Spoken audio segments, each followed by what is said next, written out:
Hello friends, welcome to moments and modes. আজ আমি তোমাদের সাথে শেয়ার করব বিয়েবাড়ির গেট রেডি উইথ মি। অনেক দিন পরে একটা গেট রেডি ভিডিও নিয়ে আসলাম, আর এটা ছিল কৌশিকের বেস্ট ফ্রেন্ডের বিয়ের বরযাত্রীর সাজ। আর এই বিয়েবাড়িটা ছিল কিন্তু হোলির দিন। তো আমি তো সকালবেলা হোলি খেলতে চলেই গেছিলাম মায়ের বাড়িতে। তো সেখান থেকেই মায়ের কাছ থেকে শাড়িটা পরে আমরা ব্যাক করে এসেছিলাম এই বাড়িতে, বিকজ কৌশিকও রেডি হবে আর এই বাড়ি থেকে বিয়েবাড়ির ডিস্টেন্সটাও ছিল একদম কাছে। সো বাড়িতে এসেই আমি ঝটপট স্কিন প্রিপারেশন করে মেকআপে লেগে গেছিলাম। প্রথমে প্রাইমার ইউজ করেছিলাম, দেন ফাউন্ডেশন। আমি কিন্তু রিকোডের এস অফ বেসের জেড নাম্বার 03 ফাউন্ডেশনটা ইউজ করেছিলাম, আর তারপরে ল্যাকমি ফিটমি কনসিলার। ব্যাস এটা দিয়েই আমি আমার বেসটাকে একদম লাইট রেখেছিলাম, বিকজ বেসে আমার হেভি মেকআপ পছন্দ হয় না, আমার স্কিন টেক্সচারও অতটা ভালো না, খুব কেকি কেকি হয়ে যায়। তো দ্যাটস ওয়াই খুব লাইট মেকআপ। আর তারপরে ব্লাশ তো মাস্ট। ব্লাশ লাগিয়ে নেওয়ার পরে আমি কিন্তু আমার পুরো ফেসটাকে একটা লুজ পাউডার দিয়ে মেকআপটাকে সেট করে নিয়েছিলাম।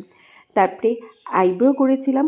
আইব্রো করার পর হঠাৎ আবার মনে পড়ল আমার তো কাজলটা শেষ হয়ে গেছে, আর বিয়েবাড়িতে কাজল ছাড়া কিভাবে চলবে। তো তার জন্য আমি ফ্লিপকার্ট মিনিটস থেকে কাজলটাকেও অর্ডার দিয়ে দিলাম, আর জাস্ট 5 মিনিটসের মধ্যে আমার বাড়িতে কাজল পৌঁছে গেল। যদিও সেদিনকে লুকসে আমি কাজলটাকে অ্যাভয়েডই করেছিলাম। আর আমি জানো তো, যেহেতু ডবল কোটেড মাস্কারা ইউজ করি চোখের জন্য, তো তার জন্য সেদিনকে আমি আগে আই মেকআপ করার আগে আমি করে নিয়েছিলাম মাস্কারার একটা কোটিং দিয়ে নিয়েছিলাম।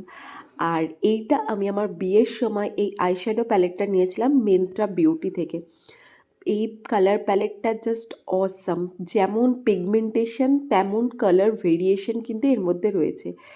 এরপরে আমি আই মেকআপটা অন ক্যামেরায় করতে খুবই অসুবিধা হচ্ছিল, তো দ্যাটস ওয়াই আমি অফ ক্যামেরাতে আবার আই মেকআপটা কমপ্লিট করেছিলাম। একদম আমার শাড়ির কালারের সাথে ম্যাচ করে একদম পিকক ব্লু কালারের একটা গ্লিটারি আইস আমি ফার্স্ট টাইম করেছিলাম। আর তাছাড়াও আমি নর্মালি এখন কাজলটাই বেশি প্রেফার করি, আমার সামহাও মনে হয় আমার চোখে লাইনারটা ভালো যায় না। তাও আমি সেদিনকে অনলি লাইনার, উইং লাইনার করে বিয়েবাড়িতে গেছিলাম। এরপরে আর বেশি কিছু করিনি, অফ ক্যামেরাতে লিপস্টিকটা পরেছিলাম। আর এটা ছিল আমার বিয়েবাড়ির ফাইনাল লুক। লুকসটা কেমন লাগলো তোমরা কিন্তু অবশ্যই কমেন্ট করে জানাবে। একটু সাউথ ইন্ডিয়ান টাইপের লুকস ক্রিয়েট করেছিলাম, যদিও ফুলটা মিসিং ছিল। আজকের ব্লগটা এই অবধি।